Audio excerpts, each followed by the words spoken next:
welcome Jean-Paul Biberian. He will be talking new results, excess heat in nanoparticles based on hydrotalcites. Jean-Paul. Okay. Thank you, everybody. I hope you are not too tired and not waiting for the dinner. Maybe you are hungry. Anyway, I will try to make as fun as I can so that you don't fall asleep, that's all. So actually 20 years ago, I organized ICCF 11 in Marseille, and Konrad Zerski came with his results, and he said, we have the solution for cold fusion. That was it. So he's still here 20 years later, not finalizing exactly the details. But 20 years ago, he had the solution, so you never know. Might work. Anyway, I'm talking about something we have been doing since the last 4 years in the framework of the Clean HME project in Europe. And I think we have found a solution like Conrad did 20 years ago. So maybe in 20 years we'll have it really. The summary of my talk, after an introduction, I will talk about what's an hydrotalcite. I will show you the 4 various calorimeters we have at Vegatech, where I'm working, calorimeter 1A, 1B, 2, and 3. And then I will talk to you about the lac with hydrotalcites. Very interesting work, I guess. I just discovered that 3 days ago, that I had the data. And then the conclusion. So one introduction first. I don't see anything, you know. The problem with aging is that I have a problem with my eyesight. Well, I met, oh, that's good, you know. At in Mountain View, it was great. They had, you could walk. There was 2 large screens where that was organized. Rich people. Anyway, we have produced these nickel-based alloys, nano size, maybe between 10, 20 nanometers, varies a little bit. And they are in bed.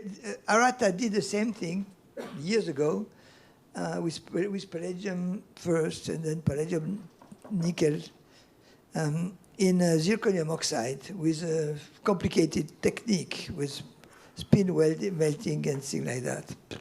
We found a solution much simpler using hydrotalcites. I will explain you that later. And to produce, you have to, I mean, I hear a lot of people who want to find immediately kilowatts of excess heat, you know. And you have to be realistic. In life, you start slowly, and then you can go further. So we have to learn how to measure milliwatts first, and then maybe kilowatts. So we have developed a calorimeter. I would say it's a Calvé type because Calvé was a professor at my university years ago and invented this type of calorimeter that the British American people called it CBEC, but it's actually a Calvé type. Yes, we have to give credit to the person who invented it. The fourth one is an advanced airflow calorimeter. I will explain you why. And thanks to my friend Jacques Ruher, he invented this calorimeter. It's the #1 airflow calorimeter in the world, and I have it. I will tell you more about the hydrotalcite. Okay, let's go to that. Here you are.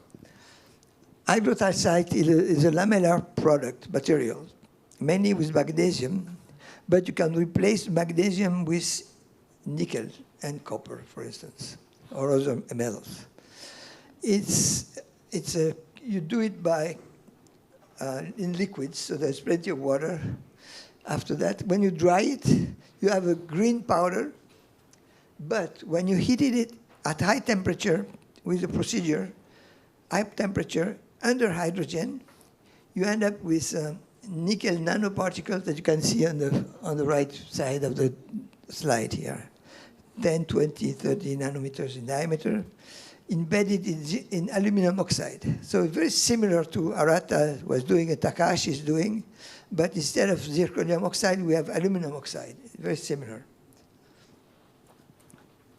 This product is magnetic. Whereas the green powder was not magnetic at all. It was a chemical compound. So let me explain you 1A and 1B. 1A and 1B, it's a Calvé type, maybe call it Calvé, who knows? And it's a 64 millimeter in diameter, 150 millimeter height cylinder, inside which we can place a cell. I tried metal cells, but as you know, all metals at high temperature, hydrogen diffuses out of the metal. So you cannot use metals unless because you have losses, hydrogen losses. Quartz is very good for that because it can keep hydrogen inside without losing it. So I will show you how it is. What did I do? The calorimeter 1A works with steps. So I go from steps 0 watt, 5 watts, 10 watts, and I wait for stabilization before increasing the step so that I have a continued evolution, you know. And so it's stable. In calorimeter 1B, we work with a linear increase of the power versus time, 2 watts per hour. So it's a linear increase. So it's a bit simpler to analyze. But with calorimeter 1A, we need only one calibration curve. With 1B, we need two, one going up and one going down. So it's not the same because there's an effect of hysteresis. The device is like this. We have I have to use that, otherwise I have to put my glasses on. I'm sorry. It seems that now they can put, instead of, where is Stephen? Instead of, when they operate your eyes, they can put Fresnel lenses so you can see close and far. So I think I will have to go to that. It's worse. I mean, that eyesight is so important, you know. Anyway, so here you can see the vacuum chamber. This is a vacuum chamber I was mentioning. Inside the vacuum chamber, I can put a quartz cell where you put the powder in. You have heat screens on the sides. You can have 3. You can have in the bottom, on the top also to improve. And there is vacuum in this, not in the quartz cell. In the quartz cell, you can put hydrogen. The quartz cell is heated with a wire with 1A, and from the inside with a resistor from 1B. Now, we have 2 walls here. This one is aluminum. So there's insulation layer between these 2 walls. And we have put 50 thermocouples in series, and we measure the voltage coming out of the total of these thermocouples. So what we do, I mean, in a Calvé calorimeter, it should be everywhere. But I simplified. I realized there's a symmetry so that I don't need to put so many thermocouples. And also, there is a loss at the top. There is a loss of heat at the top of the calorimeter. So you need absolutely a calibration to make sure it's working well. Okay, that's enough, I think, for you to. This is a view of the calorimeter being built. We see the insulating layer and the thermocouples glued on both sides of the walls, you know. This is the cylinder in which you put the quartz cell. And this is one of 1A. I take a Cantal wire, wind it around, and put a cement on it, high temperature cement, to isolate so that it doesn't fall off. These are the cells. For 1A, we use 2 centimeter in diameter quartz cells, and for 1B, we use larger ones with a hole in between. Let me show you. The mouse doesn't work well, but that's okay. Here, there is a tube inside where we put the resistor. We had a hard time with the resistor because we want to reach 1,000 centigrade, and commercial resistors break down before. So finally, we got some that were ceramic resistors that seem to work pretty well now. Calorimeter 1A. This is my lab. Actually, the Vegatech project is split in 2 places. I am doing 1A and 3 in my lab at home. So I have a lab at home. People have garage. I have a lab. I don't have a garage. And the other one is at Vegatech, another place, about 1 hour drive from my place. So this is like a very unprofessional design, as you can see. I will show you 1B is better. Okay, we have done quite a few experiments, but this one is extremely interesting because it is it's not pure nickel, it's nickel and bismuth. And very interestingly enough, the power, the line below, are the calibrations. So you see there's no excess heat. But here you have a large excess heat. But if you look at the temperature, we are above 1,000 centigrade here. So indicating that the excess heat increases a lot with temperature. This is important. That's why we want to go to high temperatures. If you work only at 600 or 700, and 600 you don't see anything. 700, 800 you can start seeing something. So you have to go to high temperatures in order to have something visible. So working at high temperatures is not easy. All kinds of problems occur. I love to work at room temperature, but nothing happens at room temperature. What did I do? 1B, same thing, same design. But we can put more powder. In the 1A, we can put 20 grams. In this one, we can put 130 grams because the cell is bigger. I already said what's there. Well, you already know that. I already said it. We have more time for dinner. Okay, this is more professional, as you can see. This is the same device where you have everything, water bath, the pumps. You need at least 2 vacuum pumps. And we have software developed by Arno Kodek from our group that does the acquisition. And the good thing with this one, I can look at it from my home. I don't have to do the 1 hour drive to see the results. So we have a result now also with the bismuth, but it's not as good as the one I have received here, I've shown here. And one of the reasons is that for this experiment to work, your nickel nanopowder should be without any oxide at the surface. So when you make your powder, it has an oxide at the surface. I mean, nickel is easily oxidized. So you have to remove it first. And to remove it, you have to heat it in hydrogen, and then pump it out, put more hydrogen, pump it out, and so on and so forth.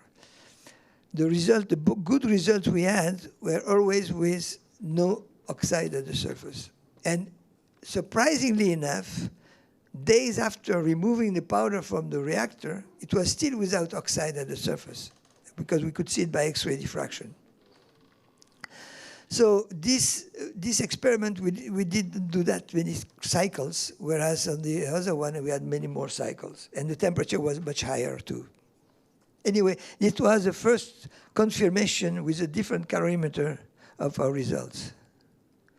Calorimeter 2 is a large size one, In order to, well, my dream, I can give you my dream, is to have a self-sustaining system at 1,000 centigrade, that would be great.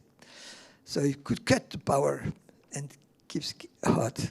So to do that, we are increasing the volume of the chamber and put more powder.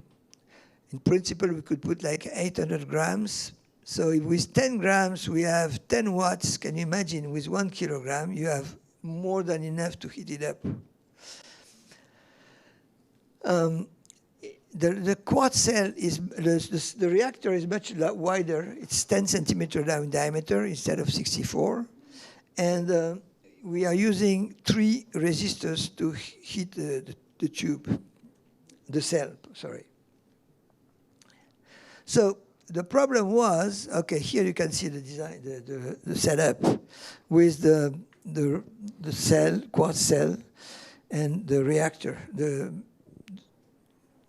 reactor on the left, in the middle. Here, up here it is. It's a stainless steel double wall with thermocouples also. This is also the view, more professional again. We see all the pumps and things, you know. Now, calorimeter 2 needs a lot of powder, and we didn't have enough powder because it was complicated to make large quantities of powder. We have the powder now, but in the meantime, as we didn't have the powder, we tried titanium. Why titanium? Because we had titanium in the lab. Well, this is always the question, Pierre. Why did you use this? Because I had it in my drawer, you know. People think it's a lot of thinking. And I like titanium because Scaramuzzi in 1989 discovered that when he changed the temperature of the titanium with deuterium in it from liquid nitrogen to room temperature, at one point he saw a burst of neutrons. And that's how cold fusion became so popular in Italy, because he had neutrons, and people want neutrons. I know many people want neutrons. I don't want neutrons, actually, but we can do the experiment. So we have put 60 grams of titanium. It's a foil, 300 micron in thickness, and we have put deuterium. It's not good. Deuterium is expensive, but it's okay. You know, when we do science, we don't look at the cost. So here the curve, interesting curve. So you can see the blank, the red curve at the bottom, and you can see the excess heat in watts. It's almost 14 watts of excess heat, and goes through a maximum. So there's probably a good operating point there. If you calculate, I calculated it, you can calculate it yourself if you want. If you calculate the energy produced during this experiment, it's a lot more than a chemical reaction. So you have 1.5 megajoule. We have 60 grams, that's about 1 mole. That means about 1.5 megajoule per mole. I mean, I'm not a chemist, so I can say it's about 10 times more than a chemical reaction. Suppose if all the titanium has been changed into something by chemical reactions, I doubt. So we think we have found something. And to make sure there are neutrons, because people want to see neutrons, we have put a CR39 detector. It's still on the experiment. So in a few days, weeks, month, I don't know, you will see if we have plenty of the neutrons, if we are dead already or not. If we died, that's a good sign that it worked. But that proved that the neutrons kill people. But I don't know. There's no poison. It's a question of dose, you know. Okay. Calorimeter 3, the one that Jacques Ruher developed, is a very interesting system. I like to emphasize that. Okay, you enter cold water, cold air on one side, the room temperature air, let's say, and comes out hot on the other side. But there is one chamber, the black chamber, normal chamber for calorimeter, isolated. And then there is a second chamber. It's called the transparent transpiration chamber. It's used only in rockets. I don't know if people use it for other things. So the air, instead of going directly to the samples, to the reactor here, goes outside and transpire through the walls of the second chamber. So the air goes inside, goes to the reactor here that I can heat, I will show you, and then goes out directly from there without going into the two chambers. So that the temperature of close to the wall is at the room temperature, basically. So there's no heat loss between here and there. So that means you collect everything. So it's amazingly great. I want to congratulate Jacques. He deserves that. No, that's what really his invention. You know, you have to give credit to people who deserve it, you know. In the middle here, you can see the reactor, where I will show you a picture of the reactor. The reactor is it's a tube. At the beginning, I put flanges, but flanges, you know, when you go to high temperatures, they start leaking. So it's all welded with two 6-millimeter tubes on both sides. I can enter hydrogen on one side and pumping out on the other side. There is a thermocouple in the center to measure the temperature. And I wrap it with Cantal wires, put an insulation so that I can heat it up and measure the temperature. Then I put it in a box with isolation so that the heat necessary to go to high temperatures as low as possible. All that to increase the COP. And this is the box. It's not too hot outside, so I can tape it. And the box goes inside the other chamber. So you see the outside chamber is here, and the inside chamber is here, but you don't see it's not closed here. And then finally, it's closed, all set. So if I do, okay, I am starting to do experiments, but I had some failure with the heating wire again. So I can show you the calibration curve. And it is a straight line. If it is a straight line, it means there is no loss. Otherwise, it will be changed with temperature. So this is a good thing to know that we can have a perfect calorimeter. This is the only one in the world. Okay, calorimeter 3. The airflow is about 10 liters per second, but you can measure the delta T, but air is not like water. The heat capacity of air varies with temperature, pressure, humidity. So you have to correct for all these numbers. Otherwise, you're completely out of the... Humidity is important. Everything is important. You have to do that. Anyway, we can do that, these corrections. That's why it works. Now, LEC. LEC means, I don't know why they coined this word, lattice energy converters. I don't know why. Anyway, that's probably lattice, that's something to do with it. So, so far people use palladium or iron to do a LEC. But I was thinking about using the same powder that produces excess heat to make a LEC. And excess heat is only happening at high temperature. So I need a LEC that can go to high temperatures. So I had to make one. I will show you now. Okay, this is a schematic of this LEC, this reactor. Again, you have a 35 millimeter chamber that goes all the way to the bottom. Inside this tube, I put another cylinder, stainless steel foil, with a support here where I can put the powder. And there's a counter electrode just above, about 3, 4, 5 millimeter above. It's stainless steel also. But the powder is there, sitting at the bottom. So everything has to be manipulated vertically, otherwise you will lose the powder. There's a thermocouple in the middle, in the center, so you can measure temperature locally near the surface. Around that, I put a heating wire, that you can see it, in a cement, and then I put wool, how to call it, insulation, so that, again, I can go to high temperature without too much power. Here are the pictures. Maybe you can see the support here, where I put the powder. Here it is, and then it goes inside the tube, and this is a view of the system. I put some tape. The problem of the tape to hold the insulation together is that when it gets very hot, it smells like crazy, you know. Plastic, burnt plastic. So I'm almost done, you know. What I've done, I measured the voltage produced by the LEC with temperature. And you can see here that nothing is happening really before 600 degrees, and then it goes up. This is in hydrogen. Huh?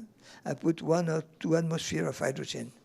Then I pumped out the hydrogen at high temperature. And then this is the second curve I observed, the red one. Under vacuum, but there is still hydrogen inside the nanoparticles, you know. And you see even more heat, more voltage. So when I got this curve, I said, oh, I should calculate the power and try to find the activation energy of the system. This is what I've done. I am amazed. When I saw the result myself, I was amazed by that, you know. It's so good, very linear. I didn't touch anything, I mean, really. And the funny thing was this data was in my logbook, but I didn't draw it. I didn't find it very interesting. And 2 days ago, just before coming, I found out the data, I plotted it, and I found this result. And if I'm not mistaken, you have an activation energy of 4.3 electron volts, which is pretty high. Usually we had lower activation energies with heat experiments. So this is the end of it. I'm sorry, you have to go to dinner. No more entertainment, nothing. Just to talk with your neighbors. Choose your neighbor. I mean, I'm not finished, I have the conclusion. You guys have to wake up, you know. So, okay, let me be short. We have shown that nickel-based nanoparticle can produce anomalous heat at high temperature. We have shown that it is reproducible with 2 different calorimeters. There's a mistake in that. The only excitation is heat, so phonons are playing some role, I guess. The way the material is produced is much less expensive than other processes and can be easily manufactured in large quantities. We have now 2 calorimeters that can operate with large quantities of powder. We have shown that the same powder that produces heat can also produce electricity as a LEC, and the threshold temperature is very similar to the one of the excess heat. So that's a good correlation. I like that correlation. 2 different experiments, nothing to do with one the other, and the same result. So it's good. The voltage generated is negative. This indicates that ions are emitted from the surface of the powder.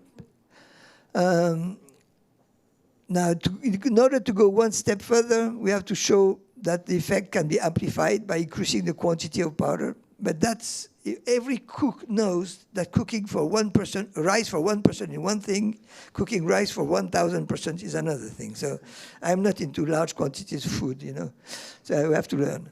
The material, we have to show that the material does not get destroyed upon usage by sintering or other metallurgical changes, you know. And what is the fuel? That's my last question. Is it the hydrogen or the nickel? That changes the face of the world. Okay, thank you very much.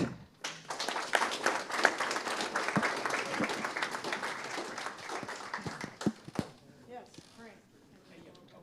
Frank first. Who is here?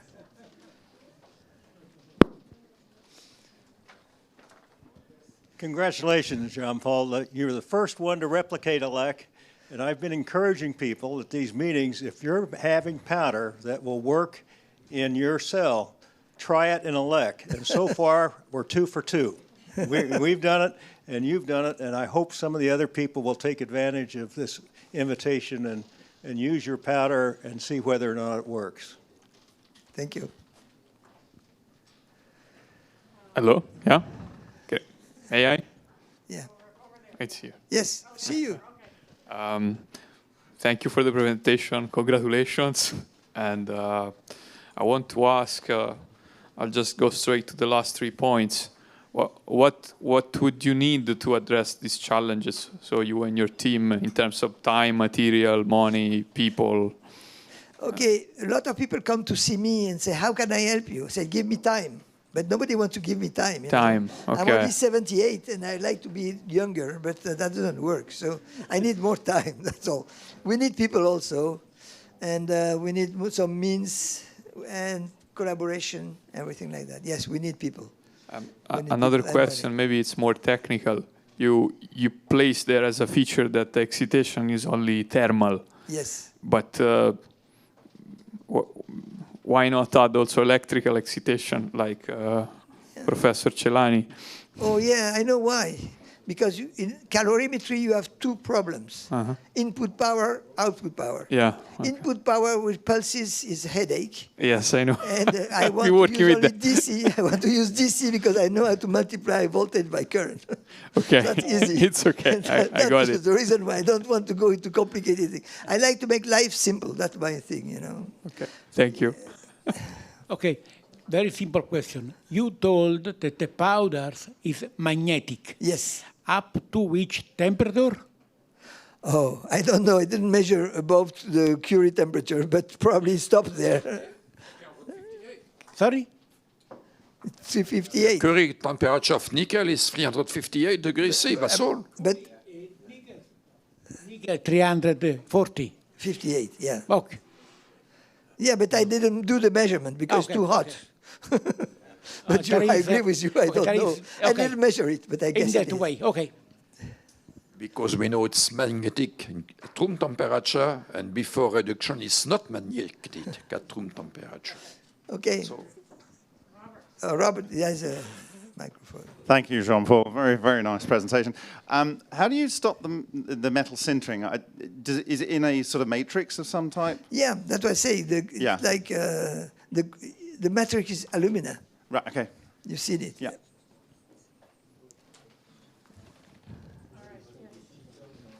I'm sorry to delay the dinner, but just one question.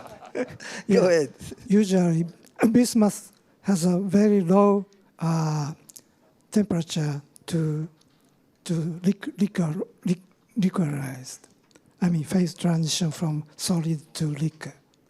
Very low temperature. You think Bismuth itself. And you are saying nickel bismuth. Oh, yeah, I know what you mean. Yeah, Yeah. bismuth should go away, right, at these temperatures. And we have seen we have done some electron microscopy, and we've seen that there's a thin film of bismuth on top of the surface, just a surface layer, not an alloy. It's apparently it's like a nickel plus a thin film of bismuth on it. I don't know what the role of the bismuth is. Maybe it doesn't do any role. I don't know. Maybe it has nothing to do with the experiment. But that's the one we have done. We've tried different things, you know, because we had that And in the drawer. I changing the ratio of bismuth nickel ratio. Oh, it was 7 nickel and 1 bismuth. Just 1:1. No, 7-1. 7:1. Why 7:1? Because the Japanese use this number. So we thought it was due to the fact that you have weekends of 80 hours. I cannot believe you have weekends of 80 hours in Japan, you know. Here's only 48 hours. Okay, thank you very much. Okay. Okay. They are hungry, you know. Thank you very much. Bye-bye.